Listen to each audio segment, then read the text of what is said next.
Alhamdulillahi Rabbil Alamin. Salatu wassalamu ala asrafil anbiya'i wal mursalin wa ala alihi wa sahbihi ajma'in. Asyhadu an la ilaha illallah wahdahu la syarika lah. Asyhadu anna Muhammadan abduhu wa rasuluhu la nabiyya ba'da. Allahumma salli wa sallim ala nabiyyina Muhammadin sallallahu alaihi wasallam wa ala alihi wa sahbihi wa man tabi'ahum bi ihsanin ila yaumiddin. Amma ba'd. Ya hadirun wal hadirat, Bapak Ibu jamaah salat qiyam Ramadan yang dimuliakan Allah.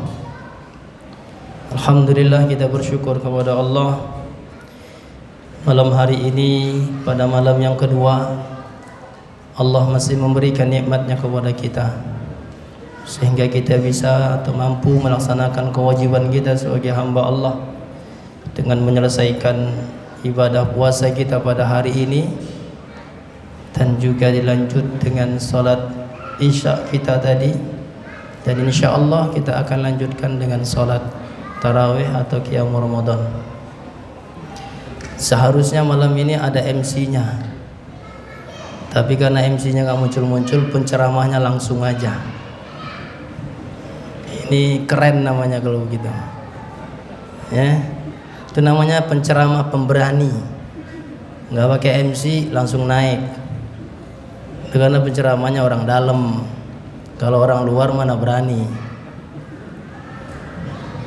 Bapak Ibu yang dimuliakan oleh Allah,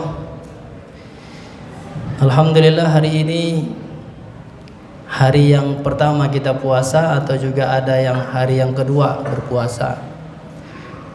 Tapi sesungguhnya sama, tidak beda. Mulainya semuanya sama insyaallah. Walaupun mungkin ada hari ini hari yang kedua, juga ada hari yang pertama, tapi pada hakikatnya semuanya sama mulainya, nggak ada perbedaan. Sama-sama mulainya tanggal 1 Ramadan. Betul tidak, Pak? Yang kemarin 1 Ramadannya kemarin, yang kita hari ini 1 Ramadannya hari ini. Jadi sama-sama 1 Ramadan. Jadi nggak ada perbedaan sebenarnya. Ya, tanggalnya sama, tanggal 1 Ramadan. Ya, yang nggak boleh itu kalau nanti dibeda-bedain. Mulainya ikut yang belakangan, lebarannya ikut yang duluan. Nah, itu yang nggak beres tuh. Ya, kalau yang belakangan, kalau duluan, begitu maksudnya. Bapak Ibu ini muliakan oleh Allah, malam hari ini sesuai dengan aturan yang ada di sini, dan ini aturan Kemenak Republik Indonesia, bahwa ceramah apapun di bulan Ramadan ini maksimal 15 menit. Termasuk buka bersama juga sama, bukber, nggak boleh lama-lama. Kalau mau buka bersama nggak boleh ngobrol. Betul tidak Bapak Ibu? Kan ada aturannya. Boleh buka bersama tapi nggak boleh ngobrol. Diem aja. Begitu buka langsung, udah begitu. Aturannya begitu. Bapak Ibu dimuliakan oleh Allah. Hadis Rasulullah sallallahu alaihi wasallam. Ini saya sampaikan di awal kita di bulan Ramadan ini. Rasulullah SAW bersabda dalam hadis yang diriwayatkan dari Abu Hurairah, bahwasanya Rasulullah SAW mengatakan, man qama ramadhana imanan wa ihtisaban ghufira lahu ma taqaddama min dzambih. Ini ada dua hadis yang hampir serupa. Satu lagi, man shoma ramadhana imanan wa ihtisaban ghufira lahu ma taqaddama min dzambih. Ini sama kalimatnya, cuman bedanya di awal ada man qoma, ada man shoma. Tapi ini para muhaddisin membedakan maknanya. Kalau man shoma ramadhana, barang siapa yang mempuasakan Ramadan itu, nah ini maksudnya tuh siang hari. Orang yang menjaga dirinya, menahan dirinya dari puasa dan segala sesuatu yang membatalkan puasanya, itu siang hari, man shoma ramadhana. Yang kedua, man qoma ramadhana, barang siapa yang mendirikan malam-malam di dalam bulan Ramadan itu. Makanya kalimatnya man qoma, qoma itu artinya berdiri. Apa yang dimaksud dalam hadis ini mendirikan malam-malam di bulan Ramadan? Maksudnya salah satunya adalah melaksanakan qiyamul Ramadan, yaitu melaksanakan sholat tarawih. Kok pada ngeliat situ semua? Ada saya di situ. Nah ini repotnya begini nih, saya nggak mau lihatnya ke sini. Man qama Ramadan imanan wa ihtisaban, itu maksudnya apa? Barang siapa yang mendirikan malam-malam di bulan Ramadan itu dengan apa? Dengan qiyamul Ramadannya, dengan salat tarawihnya. Bulan Ramadan. Lalu apa keistimewaan dari bulan atau salat tarawih itu yang disebutkan dalam hadis ini? Mendirikan malam-malam di bulan Ramadan itu, pertama, Bapak Ibu, salat tarawih itu adalah pengganti sholat tahajud kita yang biasa kita lakukan di hari-hari biasa. Yang kalau sholat tahajud di hari biasa itu dianjurkan sepertiga akhir dari malam. Itu waktu sholat tahajud paling bagus itu di akhir, sepertiga akhir malam itu. Kenapa? Allah berfirman dalam hadis qudsi, sepertiga malam terakhir itu kata Allah, aku akan turun ke langit dunia dan aku akan ampuni dosa-dosa hambaku yang beristighfar kepadaku, dan aku akan ijabah doa-doa hambaku yang berdoa kepadaku pada saat itu, sepertiga akhir malam. Tapi kalau di bulan Ramadan waktunya dimajukan. Kapan waktunya? Setelah salat Isya. Ini termasuk dari rawatib salat Isya di bulan Ramadan adalah salat tarawih atau qiyamul Ramadan. Jadi kalau ditanya mana yang lebih utama di bulan Ramadan, ini salat tahajud atau salat tarawih? Salat tarawih. Kenapa? Di bulan Ramadan itu salat tarawih itu adalah tahajudnya dimajukan ke depan di awal malam. Ya, tapi kalau ketika nanti malam dia bangun, bolehkah salat tahajud? Boleh. Tapi kalau dia tidak salat tarawih, lalu nanti malam dia salat tahajud, nggak dapat nilainya. Karena di bulan Ramadan inilah keistimewaan luar biasa. Dan kalau ditanya kepada kita apa amalan yang paling utama di bulan Ramadan, salah satunya adalah salat tarawih. Nah, oleh karena itu Bapak Ibu, kalau saya berharap jangan pernah tinggalkan satu bulan ini salat tarawih ini, kita selalu hadir berjamaah di masjid. Kalau bisa sampai akhir, ini jamaahnya begini semua, amin. Amin. Kalau yang nggak amin berarti nggak setuju. Mudah-mudahan jamaahnya sampai akhir begini semua, amin. Amin. Nah, itu udah janji sama Allah. Kalau nggak datang tanggung jawab sama Allah. Emang begitu saya nebaknya. Ya. Yeah. Jadi qiyamul Ramadan itu adalah merupakan salat tahajud kita di bulan Ramadan. Makanya Aisyah radhiyallahu anha mengatakan Nabi itu salat qiyamul lailnya di bulan Ramadan dan bulan biasa sama jumlahnya 11 rakaat. Kalau bulan Ramadan di awal dilaksanakan oleh Nabi SAW setelah salat Isya. Bolehkah kalau salat tarawih itu dilaksanakan setelah salat Isya lalu kita pulang semuanya, nanti jam 12 datang kita ke sini salat tarawih bersama-sama berjamaah? Bolehkah? Para ulama mengatakan itu bukan kebiasaan Nabi.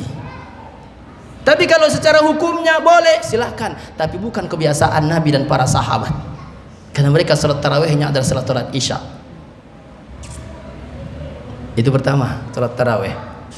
Kedua, salat tarawih itu nilainya, Bapak Ibu yang dimuliakan oleh Allah, Rasulullah SAW mengatakan dalam hadis riwayatkan oleh Imam Tirmizi, diriwayatkan oleh Ibnu Majah, juga diriwayatkan oleh Imam Ahmad. Coba bisa lihat dalam hadisnya. Ketika Nabi pernah mengatakan, "Annahu man qama ma'al imam hatta yansarifa, kutiba lahu qiyamul lailah."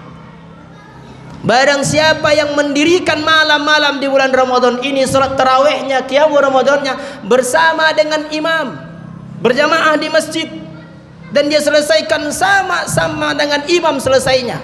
Maksudnya selesai salat tarawih itu bareng dengan imamnya, berarti sampai salat witir. Orang yang melaksanakan salat tarawihnya sampai selesai dengan imamnya, sampai selesai salat witirnya, maka Allah atau Nabi mengatakan kutiba lahu qiyamul lailah, maka dituliskan baginya pada malam hari dia melakukan itu seperti orang yang beribadah sepanjang malam. Tapi syaratnya salat tarawihnya harus selesai bersama dengan imamnya sampai salat witir. Maka dituliskan baginya seperti orang yang beribadah sepanjang malam. Kalau sepanjang malam itu ditafsirkan dalam Syarah Imam Muslim, dikatakan dari mulai apa? Dari mulai maghrib sampai subuh. Nilai salat maghrib dapat, nilai salat isya dapat, nilai salat tahajudnya dapat. Kalau kita malam itu bangun untuk terus beribadah kepada Allah, itu sama dengan kita melakukan salat tarawih bersama dengan imam sampai selesai salat witirnya. Itulah sebabnya kalau sholat tarawih itu nggak boleh duluan pulang sebelum witirnya selesai. Tadi malam saya sengaja sholat di belakang, saya ikut di sini karena saya lihat habis sholat tarawih banyak yang pulang. Saya mau larang nggak mungkin. Sekarang kesempatan saya ngelarangnya. Ya, harus ikut imam sampai witir kalau ingin mendapatkan nilai bonus dari Allah seperti orang beribadah sepanjang malam. Akan kita lewatkan itu? Jangan. Adanya cuma di Ramadan doang. Ikuti imam sampai selesai. Bahkan kalau imam 23 rakaat pun ikuti sampai selesai. Nggak boleh 23 lalu 8 kita pulang, nggak boleh. Tapi hukumnya haramkah? Tidak. Cuman dia tidak mendapatkan keutamaan semalam suntuk beribadah kepada Allah. Nah, kalau imamnya 23 ikut sampai 23. Pokoknya bagaimana imamnya ikut sampai selesai. Kalau kata imamnya bubar, baru bubar. Pokoknya ngapain aja imamnya ikutin. Sampai semalam kita juga sebagian jamaah kita bingung ketika imam kita lupa lalu sujud sahwi, banyak yang lupa. Ini apa-apa nih sholat ini? Ajaran baru kayaknya nih, begitu. Ini karena kita belum paham. Kalau lupa dalam rukun sholat itu harus sujud sahwi di akhirnya. Maka itu sujud 2 kali. Semalam Ustadz imam kita sujud 2 kali karena beliau lupa. Namanya sujud sahwi, bukan aliran baru, kitanya aja nggak tahu. Karena di luar sana banyak yang ngobrol, yang bilang, "Ini semalam kita sholat apaan ya?" katanya. "Kok ada sholat sujud 2 kali?" Begitu katanya. Makanya saya jelaskan itu namanya sujud sahwi karena kita lupa. Maka dalam sholat wajib atau sholat sunnah dikatakan sebagian para ulama, kalau salah dalam rukunnya maka sujud sahwi. Pokoknya ikuti aja imam. Mau imamnya ngapain, ikutin. Imamnya ruku, imamnya sujud. Tapi kalau imamnya sudah duduk, jangan terus sujud. Ini ada juga orang imam udah lama duduknya dia masih sujud aja. Hati-hati itu. Kadang-kadang ada yang meninggal yang begitu tuh. Kenapa? Imam harus diikuti. Bagaimana imam? Itulah yang harus kita ikuti. Itulah tanggung jawabnya imam. Ya. Kalau imamnya 23, kita 23. Kalau 11. Apa bedanya? Enggak ada bedanya. Salat tarawih dengan salat isya itu enggak ada bedanya. Bedanya niatnya dan jumlah rakaatnya. Ya. Jangan dipermasalahkan. Seharusnya nih Bapak Ibu yang dimuliakan oleh Allah, 23 dengan 11 itu sebenarnya begini. Kalau yang 23 rakaat itu ayatnya pendek-pendek karena banyak rakaatnya. Kalau yang 11 rakaat harusnya ayatnya panjang-panjang karena cuma sedikit rakaatnya. Nah, kita enggak begitu. Rakaatnya sedikit, ayatnya maunya. Nah, emang begitu. Udah rakaatnya sedikit, ayatnya mau pendek-pendek. Padahal sesungguhnya harusnya dibalik. Kalau yang rakaatnya sedikit, ayatnya panjang-panjang. Makanya terserah imam. Kalau malam ini imam kita 11 rakaat, ayatnya pendek-pendek, nggak apa-apa. Betul tidak, Pak? Setuju nggak? Setuju banget. Iya, tergantung imam. Biarlah malam ini imam kita walaupun 11 rakaat, walaupun dia baca pendek-pendek, nggak apa-apa, biarin aja. Betul, Pak? Daripada ntar panjang-panjang diomelin. Padahal sesungguhnya salat itu adalah komunikasi kita dengan Allah. Kalau imamnya enak, insya Allah kita juga bisa menikmati salat itu. Ya. Maka oleh karena itu ikuti aja imamnya sampai selesai. Nggak boleh kita keluar selesai salat tarawih kita keluar, jangan. Kalau saya katakan jangan, nilainya kita nggak dapat. Tapi saya pengen sholat tahajud ntar malam, Ustaz. Kalau saya tutup dengan witir, berarti saya nggak ada sholat tahajud. Kata siapa? Walaupun kita ikut sholat witir dengan imam sholat taraweh itu, bolehkah nanti malam sholat tahajud? Boleh, silakan. Tapi nggak usah ditutup lagi dengan witir.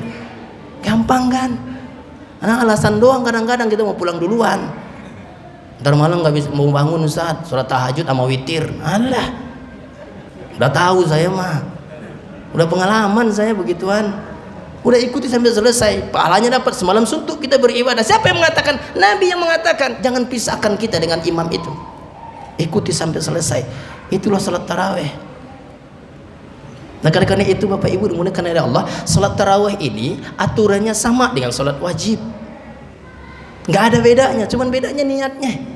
Masalah safnya, bagaimana safnya lurus dan rapatnya saf, itu juga berlaku dengan salat tarawih. Nggak ada bedanya, karena sama-sama sholat. Maka kalau sholat tarawih juga sama, harus diluruskan safnya, dirapatkan. Semalam saya ikut, karena ada yang keluar-keluar dari tengah, akhirnya banyak yang bolong saf-saf yang di tengah. Ini mengurangi kesempurnaan sholat kita, karena sholat berjamaah itu sempurnanya lurus dan rapat. Makanya kalau ada yang keluar dari tengah, bolong itu, maka kita harus rapatkan tuh. Walaupun lagi salat nggak apa-apa, rapatkan. Tapi kalau bisa yang mau keluar, jangan pas lagi salat keluarnya, nanti orang bingung mau masuk ke situ gimana caranya. Kalau mau keluar sebelum takbir keluar, nanti biar yang belakang maju ke depan. Semalam banyak yang jarang-jarang, karena saya ada di belakang. Bukan sengaja sih, mau saya terlambat, tapi saya akhirnya tahu. Iya, tapi kan saya akhirnya tahu, makanya saya sampaikan. Kan ini kesempurnaan dari salat berjamaah kita. Karena Ramadan ini jarang-jarang Allah berikan kepada kita. Setahun cuma sekali. Salat tarawih juga begitu. Kalau selama ini kita tidak bisa salat tahajud, ini salat tarawih kita salat tahajud. Ikuti sampai selesai aturan yang ada. Masya Allah. Itulah yang dimaksud oleh hadis itu, man qama ramadhana imanan wahtisaban ghufira lahu ma taqaddama min dzambi. Orang yang mendirikan malam-malam jadi bulan Ramadan, maka diampuni dosanya dengan penuh keimanan dan perhitungan dia, pengharapan kepada Allah, diampuni dosanya setahun yang lalu. Dan ketika dia mengikuti salat tarawih itu selesai sampai dengan imamnya, maka dituliskan baginya seperti orang yang menghidupkan sepanjang malam ibadahnya. Qiyamul lailah. Ada yang membedakan qiyamul lail dengan tahajud, Bapak Ibu. Kalau tahajud itu salat tahajud. Yang Allah berfirman dalam Al-Quran, wa minal laili fatahajjat bihi nafilatan lak. Itu salat tahajud. Nah, kalau disebutkan dengan salat tahajud, berarti salat tahajud yang 11 rakaat yang setiap malam. Tapi kalau ada yang mengartikan qiyamul lail itu bukan hanya salat tahajud. Kenapa? Qiyam itu mendirikan, lail itu malam. Yang namanya mendirikan malam bukan hanya dengan salat tahajud. Bisa dengan zikir, bisa dengan doa, bisa dengan tilawah Quran. Pokoknya malam itu dia hidupkan dengan ibadahnya kepada Allah. Disebut qiyamul lail. Nah, orang yang ikut salat bersama imam dan selesai bersama imam sampai salat witir, dinilai dia seperti orang yang semalam itu melakukan ibadahnya, mulai dari ibadah-ibadah wajibnya sampai ibadah-ibadah sunnah yang dilakukan semalam suntuk itu. Begitulah nilainya bagi orang yang ikut salat tarawih sampai witir selesai dengan imam. Maka karena itu Bapak Ibu dimuliakan oleh Allah, mudah-mudahan ini yang apa saya sampaikan ini hanya menjadi motivasi buat kita. Bagaimana malam-malam ini selanjutnya jangan sampai kita tinggalkan salat tarawih kita berjamaah di masjid. Kalau perlu ajak keluarga kita semuanya berjamaah kita di masjid ini, insya Allah. Tapi jangan lupa bawalah sesuatu untuk masjid, dikantongin, kalau ada yang lewat kasih, karena nilai sedekah di bulan Ramadan ini lebih besar dibanding bulan-bulan yang lain. Dan Nabi SAW mengatakan, dan Aisyah mengatakan bahwa Rasulullah itu paling dermawan di bulan Ramadan. Nah, karena itu kalau berangkat dari rumah sudah siapkan di kantong kita, bawalah sesuatu untuk kita berikan di masjid ini, insya Allah. Dengan demikian insya Allah amal kita akan bertambah di sisi Allah. Dan itulah maknanya Ramadan, bulan berkah, bertambahnya amal-amal kita kepada Allah Subhanahu wa taala. Allahu a'lam bishawab. Mudah-mudahan apa yang saya sampaikan ini menjadi penyemangat buat kita, dan terus kita istiqomah untuk melaksanakan salat tarawih kita, qiyamul Ramadan kita sampai selesai bulan Ramadan ini insya Allah. Allahu a'lam bishawab. Ini saya sampaikan, mudah-mudahan manfaatnya. Bila taufik hidayah, subhanakallahumma bihamdika asyhadu an la ilaha illa anta astaghfiruka wa atubu ilaik. Assalamualaikum warahmatullahi wabarakatuh. صلوا سنة التراويح ركعتين جميعا رحمكم الله. الصلاة لا إله إلا الله محمد